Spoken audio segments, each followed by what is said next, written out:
Hey there folks, Pete Griffin here with the Griffin Lending Team, Movement Mortgage. I'm here today as part of a series of how to choose your lender. So, strange thing, why does a loan officer tell me how to pick a lender, maybe pick somebody else other than him? Well, because I think it's important that if you're going to shop for a lender, that you know how to shop. And so one of the questions that comes up quite often is, how can I have zero money down at closing, or how can I have as little money down at closing? And it's usually formed in that way, where people talk about no money down. Oftentimes what people mean by no money down is they mean down payment and closing costs, because a no down payment or zero money down technically would mean that if you're buying a house for $300,000, you're getting a loan for $300,000, right? That doesn't account for the closing costs that come along with that purchase. So similar to when you buy a set of tires, the tire company may say, yeah, four tires, that'll be, $300. And then you go to get your bill for the tires and it was $400. And it was, well, we had, disposal fees, and we had, balancing, and we had to, put the stems in, and whatever else all the fees are associated with the tires. There's a lot that goes into the transaction of buying a set of tires, mounting and balancing and all those other things. Same thing with when you get a mortgage. There are closing costs associated with the purchase. There's taxes, there's titling, there's insurance, there's all sorts of things that go into the cost of the transaction to buy a home. And those are typically wrapped up in that phrase of closing costs. And so typically for that $300,000 home, you're going to have about 3% in closing costs, or $9,000.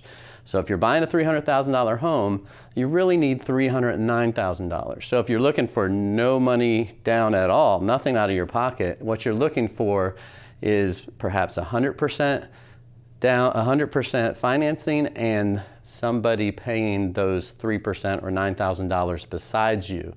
There's typically three ways for your closing costs to be paid other than you paying them.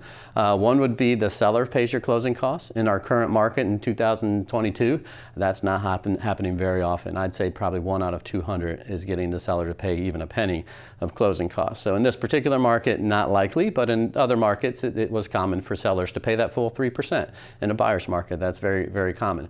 Another way that you can get your closing costs paid for is if a government organization contributes to that. And Virginia Housing, for example, for first-time home buyers, have 2% closing cost assistance grants for USDA and VA loans. Those are rural development loans and veteran administration, or those loans for our veterans and active duty members. They can get the state of Virginia, and if they're qualified, to pay 2 of that 3%.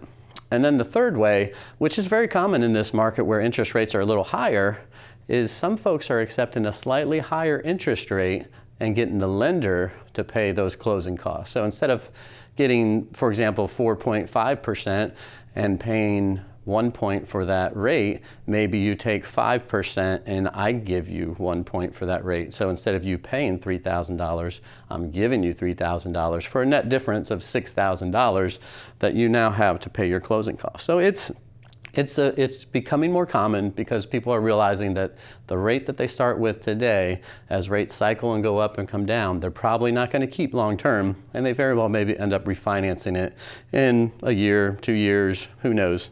I think it'll be between 10 and 15 months before the rates come down. So when you're asking, how do I have no down payment? Just know that you mean, how do I finance 100% and how do I get help with my closing costs? That's really the better question to ask, and I'd be happy to help you with that personally anytime you need some help. So that's it for this question. Stand by for more in this series of how to choose your lender.